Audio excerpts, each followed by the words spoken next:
The microphone feedback cuts through the ballroom like a knife scraping glass.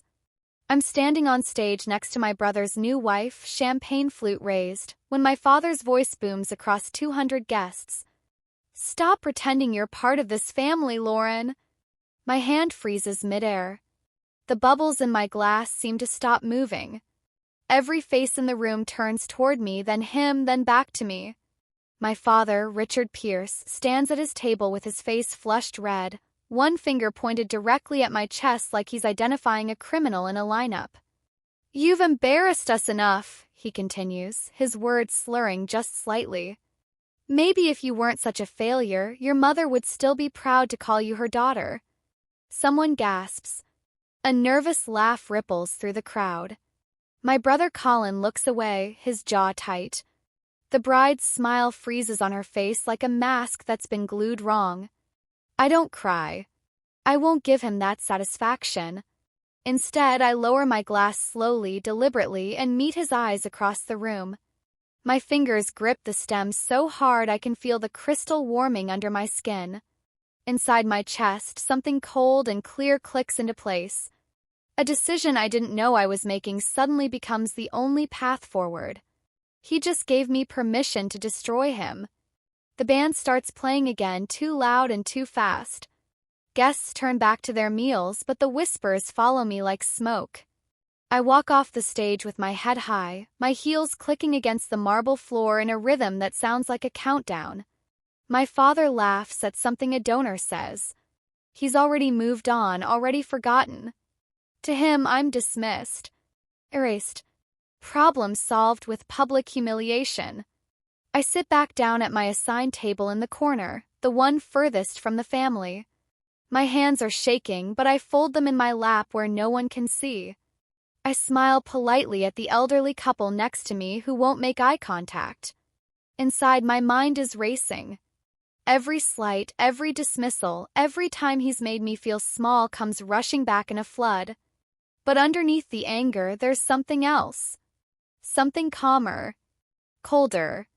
I reach into my clutch and my fingers brush against the small flash drive hidden in the silk lining. I've been carrying it for 3 months, waiting for the right moment. Tonight wasn't supposed to be that moment. But my father just changed the plan. I whisper to myself so quietly no one else can hear. "Congratulations, Dad. You just gave me permission. My name is Lauren Pierce. I'm 28 years old. And tonight isn't the first time my father has tried to erase me from the family story. For as long as I can remember, I've been the mistake. The daughter who chose art school over law school. Who volunteered at homeless shelters instead of networking at country clubs.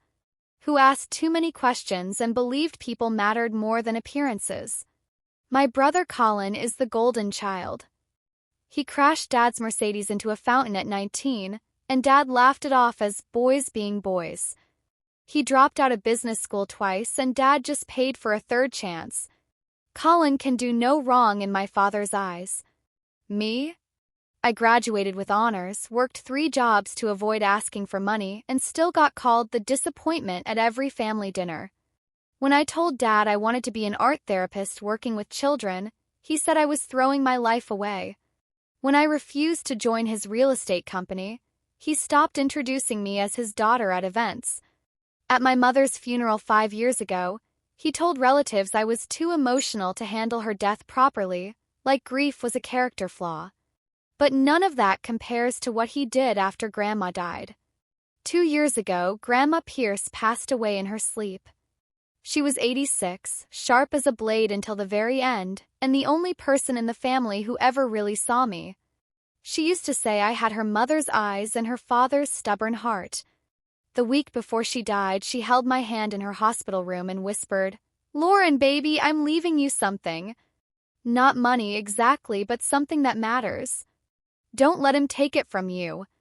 I didn't understand what she meant. 3 days later, she was gone. The funeral was small, tasteful, expensive. My father gave a speech about legacy and family values that made half the room cry. I stood in the back and wondered if we were remembering the same woman. The day after we buried her, Dad called a family meeting in his study. He sat behind his massive oak desk, fingers steepled like a judge, and announced there was no inheritance to discuss. "Mother lived well," he said smoothly. "The estate covered final expenses and debts. There's nothing left to distribute." Colin nodded, accepting it without question. I stared at my father and saw something flicker in his eyes. Something that looked like relief. That's when I knew he was lying. I didn't say anything at the meeting. I just nodded and left. But that night I couldn't sleep. Grandma's words kept echoing in my head. "Don't let him take it from you." The next morning, I went to Grandma's house before Dad could clear it out. The place smelled like lavender and old books. I walked through the room slowly, touching her things, trying to understand what she'd meant. In the kitchen, I found her recipe box. She'd kept it for 50 years, index cards stained with butter and flour, her handwriting looping across each one in faded blue ink. I was about to close it when I noticed something tucked behind the divider for desserts. It was a folded piece of paper, newer than the rest. My name was written on the outside in Grandma's shaky handwriting.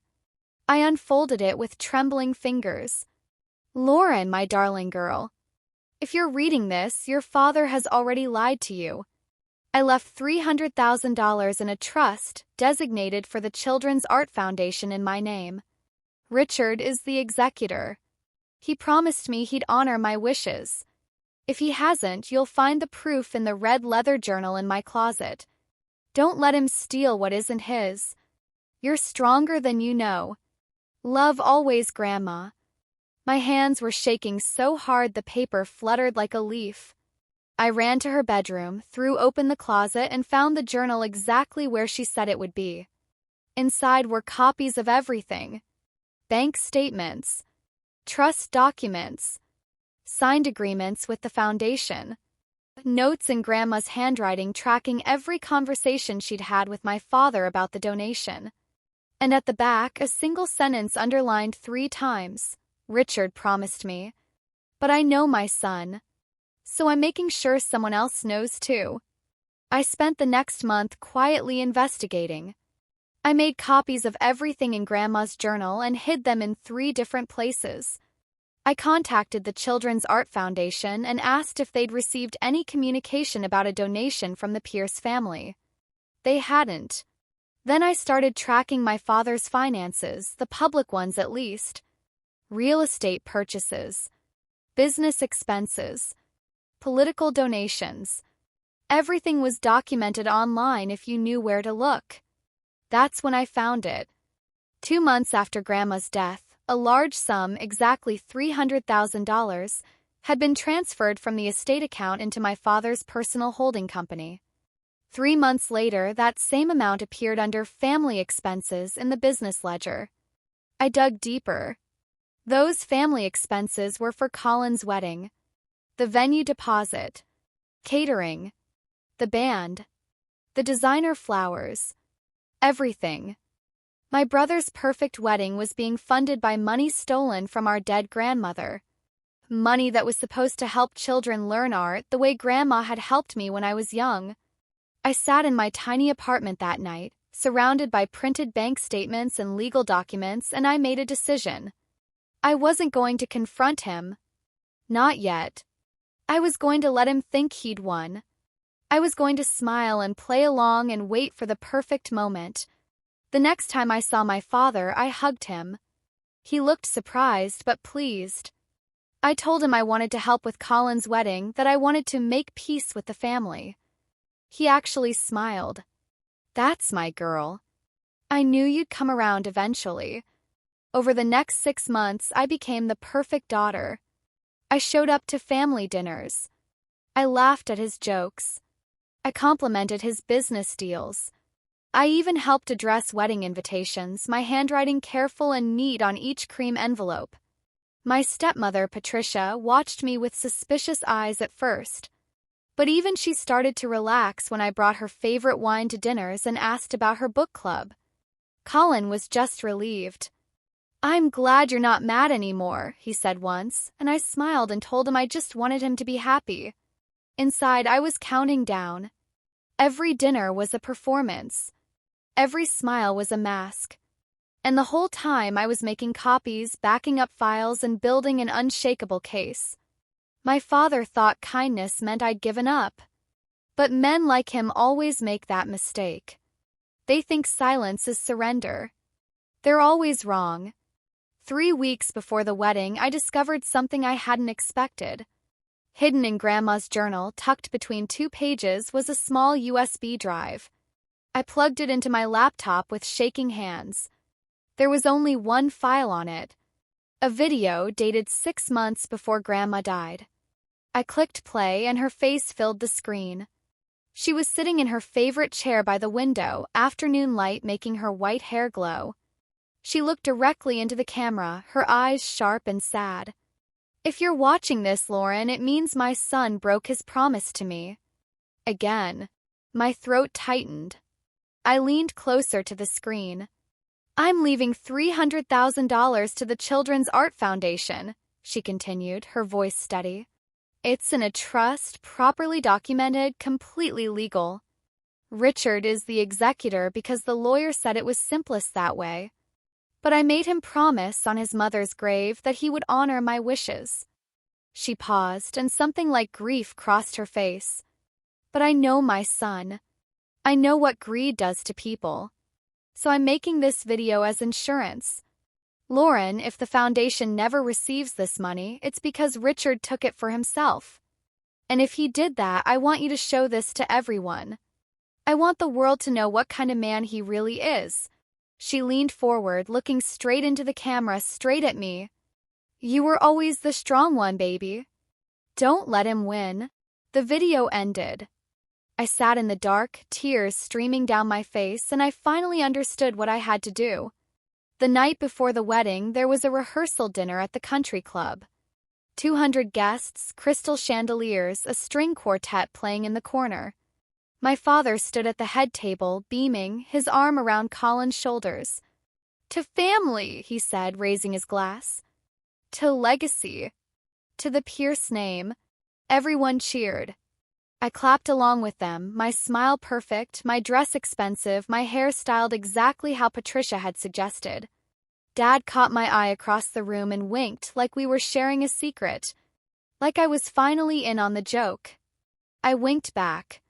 Inside my purse was a flash drive containing Grandma's video, and in my car was a box of sealed envelopes, one for every table at tomorrow's reception. Each envelope contained a single printed page. Copy of the trust document. Copy of the bank transfer. A copy of Grandma's handwritten note. And on each page, at the top in bold letters, 5 words, "Ask Richard Pierce about this." I'd spent 3 months planning this moment. Consulting with a lawyer to make sure everything was legal, making backup copies of every document, practicing what I'd say when the moment finally came. Tomorrow, at my brother's wedding, in front of everyone who mattered in my father's world, I was going to tell the truth. And nothing would ever be the same. The wedding day was perfect. Clear blue sky, gentle breeze, flowers everywhere. I watched Colin marry his bride, and for a moment I felt a pang of guilt. This was his day. Was I really going to ruin it? Then I remembered the $300,000. The children who would never get art supplies because my father bought Colin a wedding instead. Grandma's disappointed face in that video. The guilt vanished. The reception, I waited. Dinner was served. Toasts were made. My father stood up, glass raised, and launched into a speech about family values and the Pierce legacy and how proud he was of his son. Everything we have, we've built together, he said, his voice carrying across the ballroom. Hard work, integrity, family loyalty. These are the values that matter. People nodded. Glasses clinked. The lie hung in the air like perfume. That's when I stood up. My chair scraped against the floor, louder than I expected.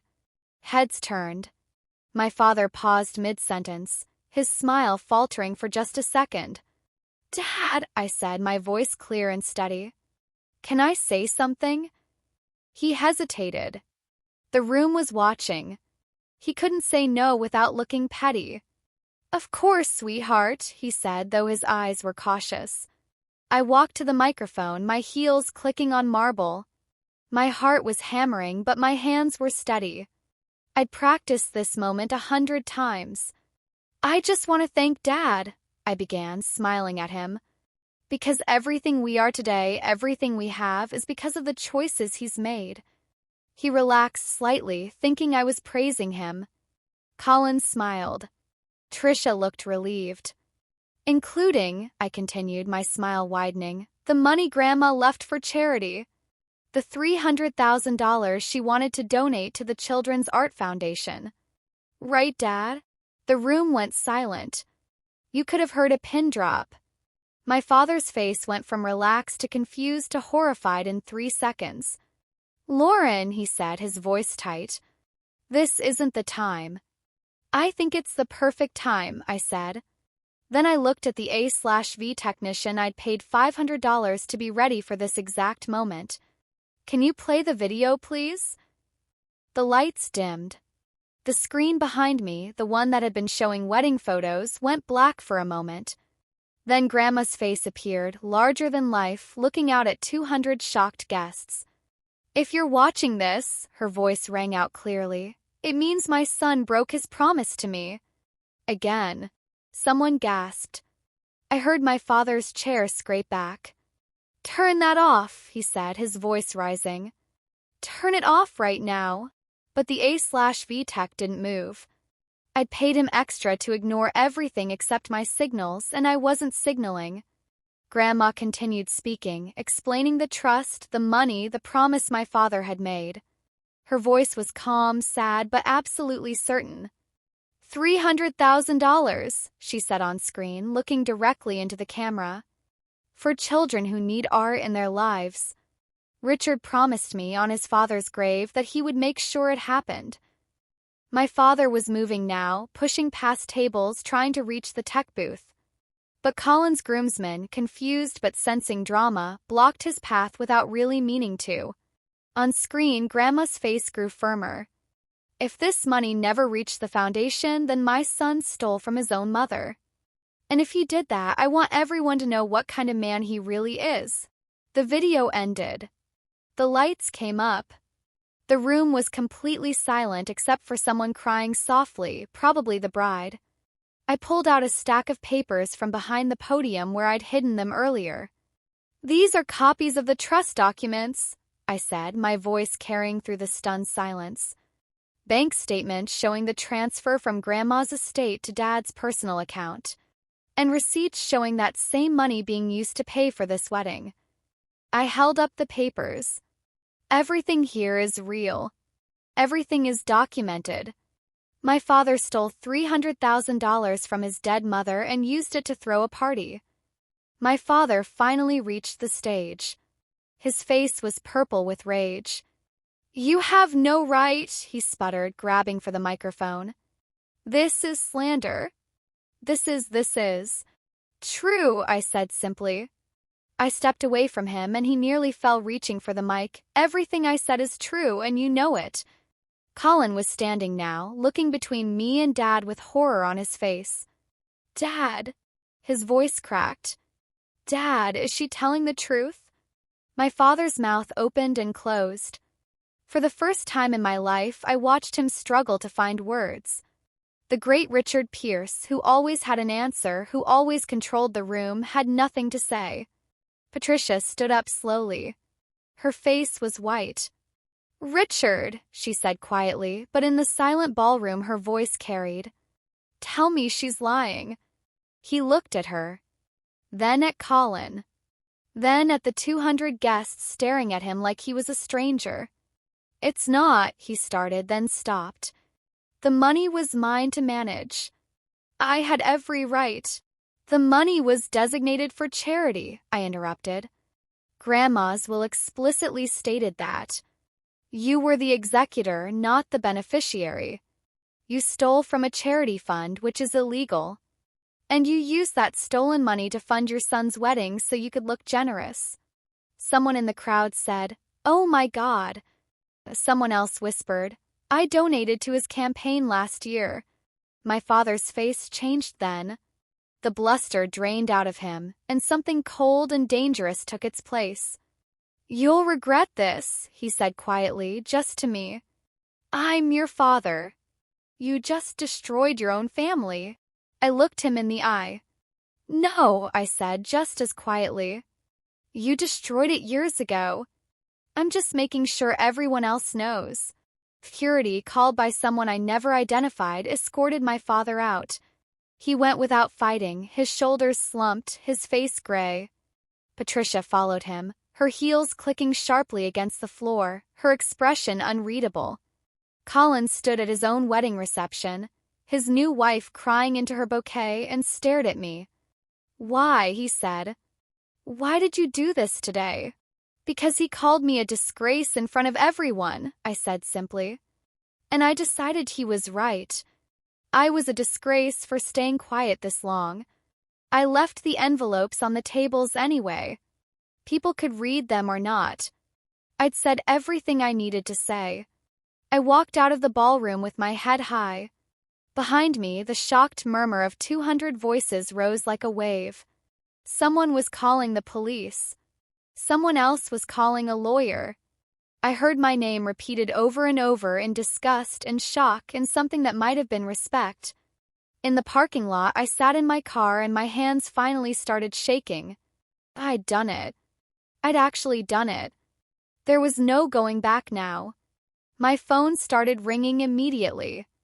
First Patricia, then Colin, then unknown numbers, probably reporters or family friends. I turned it off and drove home in silence. The first call I made when I got home was to the Children's Art Foundation. "This is Lauren Pierce," I said. "I think we need to talk about a donation my grandmother intended to make." The next morning, the story was everywhere. Not because I wanted it to be, I'd actually hoped to handle this more quietly. But someone at the wedding had recorded Grandma's video on their phone. By sunrise, it was on 3 local news sites. By noon, it had been shared 8,000 times. The headline read, "Prominent developer Richard Pierce accused of stealing from mother's charity fund." My phone wouldn't stop buzzing even though I turned it back on. Reporters, lawyers, people from Dad's company. I ignored all of them except one, the director of the Children's Art Foundation, a woman named Patricia Deng. "Miss Pierce," she said when I answered. "I just saw the video. I'm so sorry for your loss. Your grandmother sounds like she was an incredible woman." "She was," I said, my throat tight. "I wanted you to know we're consulting with our legal team. If what you've documented is accurate, we may have grounds to recover the funds your grandmother intended for us." "It's all accurate," I said. "I have copies of everything. I'll send them to you today." "Thank you," she said softly. "And Lauren? What you did took tremendous courage." I didn't feel courageous. I felt exhausted and sad and strangely empty. But I thanked her and hung up. By that evening, my father had hired a lawyer and released a statement calling my accusations a family dispute blown out of proportion by a troubled young woman seeking attention. I didn't respond. I didn't need to. The documents spoke for themselves. The fallout was immediate and brutal. My father's real estate company started losing clients within days. 3 major investors pulled out, citing ethical concerns. The newspaper ran a follow-up story interviewing the foundation's director and several estate lawyers who confirmed that what my father did was, at minimum, a serious breach of fiduciary duty. Colin stopped answering my calls. I didn't blame him. His honeymoon had been ruined, and his father was now the center of a scandal that made family dinners impossible. Patricia, surprisingly, reached out once. She sent a text. "I didn't know about the money. I'm filing for divorce. For what it's worth, your grandmother would be proud of you." Cried when I read that. I hadn't expected her to take my side. My father tried calling me repeatedly. I never answered. Finally, he showed up at my apartment at midnight, banging on the door. "Lauren," he shouted. "Let me in." We need to talk. I stood on the other side of the door, my hand on the lock, listening to him rage. You've ruined everything. My business. My reputation. All because you couldn't let go of old grudges. Old grudges? I said through the door. You stole from Grandma. I managed her affairs. That's different. It's theft, Dad. Legal theft, but still theft. He was quiet for a moment. Then, in a lower voice, Please, Lauren. I'm your father. Help me fix this. You're not my father, I said quietly. Fathers protect their children. You've spent my whole life trying to make me disappear. Well, congratulations. You succeeded. I'm gone. I heard him leave. His footsteps echoing down the hallway sounded like an ending. 2 weeks after the wedding, the state attorney general's office announced an investigation into my father's business practices. Apparently, once they started looking into the estate situation, they found other irregularities. Mishandled client funds. Questionable property transfers. Nothing had been illegal enough to prosecute before, but the new scrutiny changed everything. The Children's Art Foundation filed a civil suit to recover the $300,000 plus interest. Their lawyer was confident they'd win. I testified via deposition, laying out everything I'd found. Showing them Grandma's journal, her video, the bank statements. The attorney taking my statement was a woman about my age, and when we finished, she said, Your grandmother chose the right person to trust. I started therapy. Turns out, publicly destroying your father's life, even when he deserves it, comes with complicated feelings. My therapist helped me understand that I could be both devastated by the family I'd lost and relieved that I'd finally told the truth. Grief and justice can exist in the same heart, she told me. I wrote that down and taped it to my bathroom mirror. Colin reached out once, 3 weeks after the wedding. He sent a text. I don't know if I can forgive you for ruining my wedding, but I checked Dad's files. You were right about the money. I'm sorry I didn't believe you before. It wasn't much, but it was something. Trial took 6 months. The foundation's lawyers were thorough and relentless. They subpoenaed every document, every email, every text message my father had sent in the 2 years since Grandma died. What they found was worse than I'd imagined. My father hadn't just taken Grandma's charity money. He'd been systematically draining her accounts for years before she died, moving money into his own investments, replacing it with IOU notes that he never intended to honor. The only thing he'd left untouched was the house, and that was only because it was in a trust he couldn't access. When the lawyers showed me the full extent of it, I felt sick. She knew, I said. That's why she made the video. She knew what he was doing. And she trusted you to fix it, the lead attorney said. The day of the verdict, I sat in the courtroom and watched my father's lawyer make his case. He argued that Richard Pierce had made regrettable mistakes, but that the family dispute shouldn't be a matter for civil court. The judge disagreed. She ruled in favor of the foundation, ordering my father to repay the $300,000 plus 6 years of interest plus legal fees. The total came to $412,000. Money he'd already spent. My father's face was gray as the judge read the verdict. He aged 10 years in that moment. When he left the courtroom, reporters swarmed him, and he covered his face with his hands like a criminal. I walked out the side entrance and went home. My father declared bankruptcy 3 months later. The real estate company folded. The house, the cars, the country club membership, everything was liquidated to pay his debts.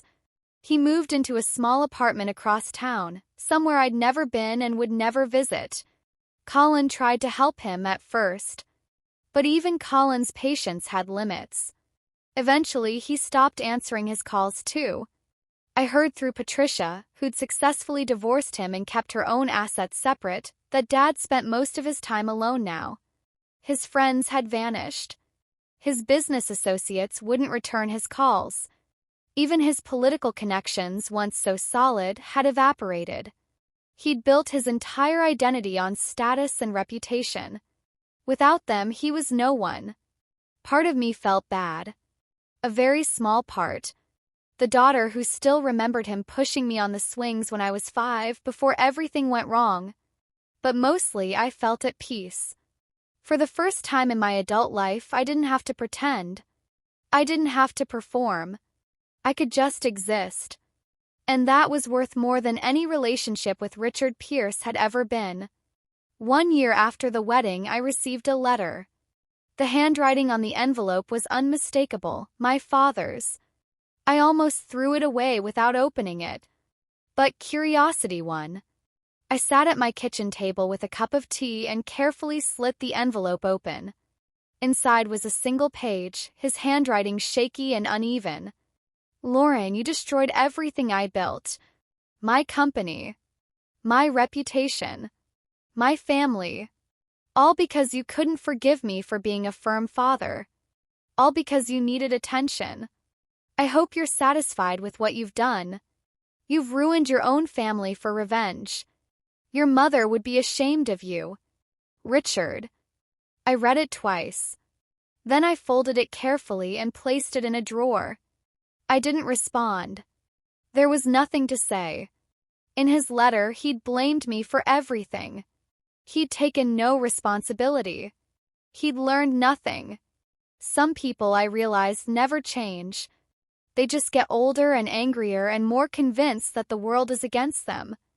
I'd spent my whole life hoping he'd see me, understand me, love me for who I was instead of who he wanted me to be. That hope died with that letter.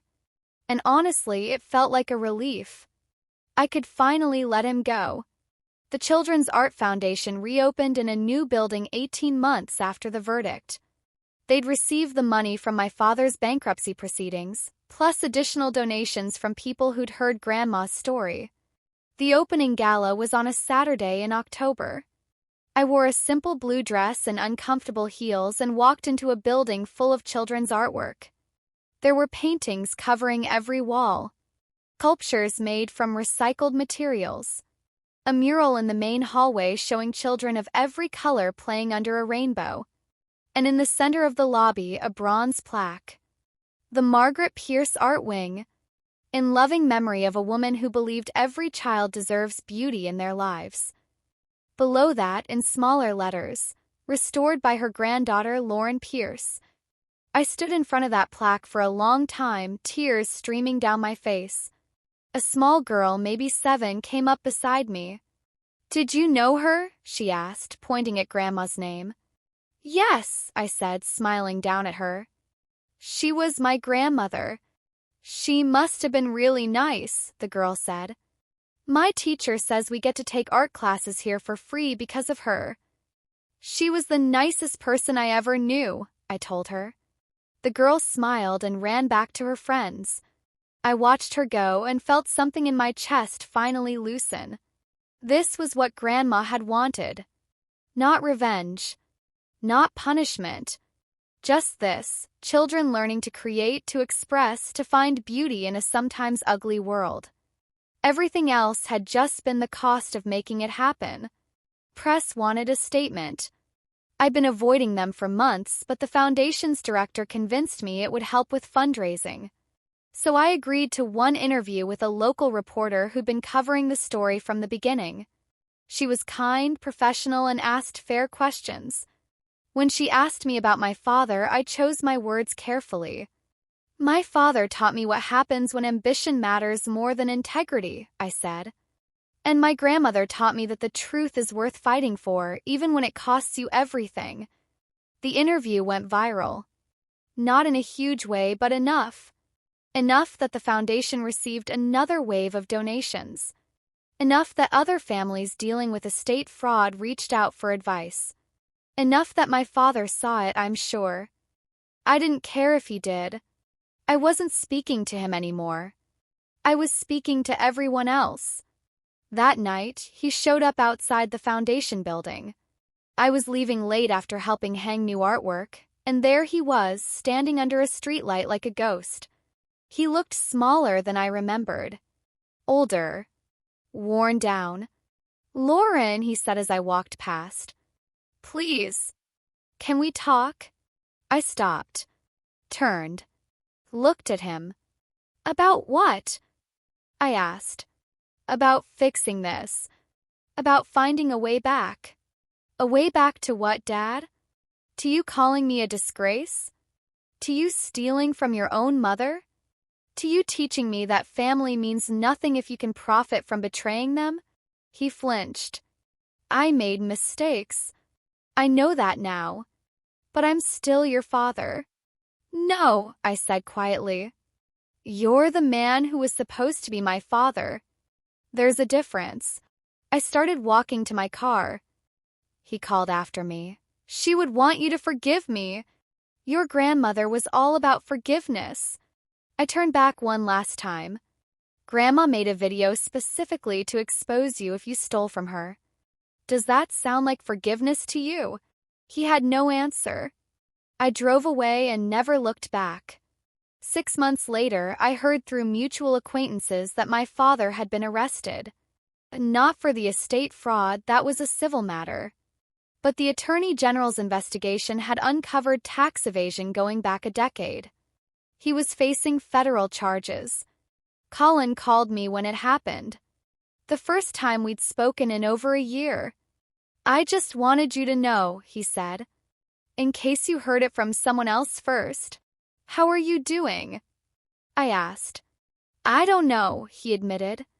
"He's still my father. But every time I think about defending him, I remember that he lied to all of us. That grandma trusted him and he betrayed that trust." "You don't have to choose sides," I said. "You can feel complicated about it." "Do you? Feel complicated?" I thought about it. "No," I said honestly. "I feel sad. But I also feel free." We talked for an hour. Didn't fix everything between us. But it was a start. My father's trial was quick. The evidence was overwhelming. He pleaded guilty to avoid a longer sentence and was sentenced to 3 years in federal prison. I didn't go to the sentencing. I'd already said everything I needed to say. Patricia sent me a text. "He asked me to ask you to visit him." I told him I wouldn't. I appreciated that. His mugshot appeared in the local paper, and I felt nothing. Not satisfaction. Not guilt. Just a kind of distant sadness, like mourning someone who died a long time ago. The house he'd been so proud of, the one he'd built with Grandma's money, was auctioned off to pay his legal fees. I went to the auction not to bid, but to see it one last time. It looked smaller than I remembered. Emptier. Just a building, really, with nothing special about it except the memories I'd had there, both good and bad. I left before the bidding started. 2 years after the wedding, the foundation held an anniversary celebration. The building was full of children's artwork, music, laughter. I stood in the corner, watching kids paint with total absorption, and felt Grandma's presence like a hand on my shoulder. The director, Patricia Deng, came over with a glass of wine. "We couldn't have done this without you," she said. "You couldn't have done it without Grandma," I corrected. "She trusted you to finish what she started." "That's not nothing." We stood together, watching a group of teenagers work on a massive mural. One of them was the little girl I'd met at the opening, now a few years older. Her tongue stuck out in concentration as she painted. "Do you regret it?" Tricia asked. "Losing your family?" I thought about it. Really thought about it. "I didn't lose my family," I said. "I lost people who are related to me. There's a difference." She nodded. "For what it's worth, you did the right thing." "I know," I said. And I meant it. Last week, I received an email from the foundation. They were renaming the main gallery space. They wanted to call it the Margaret and Lauren Pierce Gallery. I stared at that email for 20 minutes, tears blurring the screen. My name next to Grandma's on something that mattered. Something that would help children for years to come. Called Patricia Deng immediately. "You don't have to do that," I said. "We want to," she replied. You fought for this place when you had every reason to walk away. You honored your grandmother's memory when your own father tried to erase it. That deserves recognition. The unveiling was last Saturday. I stood in front of a brass plaque that read, "The Margaret and Lauren Pierce Gallery, where truth and beauty meet." Colin came. So did Patricia, my former stepmother, and a handful of people who'd worked with Grandma over the years. We didn't talk about my father. We talked about art, about children, about the future. A reporter asked me if I had any message for my father, who was still serving his sentence. I thought carefully before answering. My father spent his life building monuments to himself. My grandmother spent hers quietly helping others. I know which legacy I want to carry forward.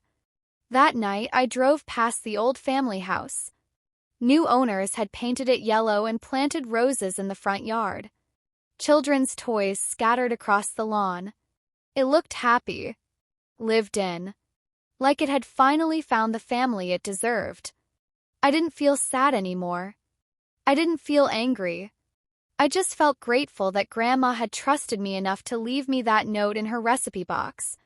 That she'd believed I was strong enough to do what needed to be done. My phone buzzed. A text from the foundation. 3 new children enrolled today because their parents saw the gallery dedication on the news. Grandma Margaret would be so proud. I smiled and texted back, "She already is." Pierce's name used to mean wealth and status and carefully maintained appearances. Now it means something different. It means a place where children learn to create beauty, where truth matters more than reputation, where one person's courage can change what a family legacy means. My father tried to erase me from the family story. Instead, I rewrote the whole narrative. And every child who walks through those gallery doors, paintbrush in hand and imagination running wild, is proof that sometimes destroying the wrong things is the only way to build something right. Grandma always said I had her stubborn heart. She was right. And I'm never apologizing for that again.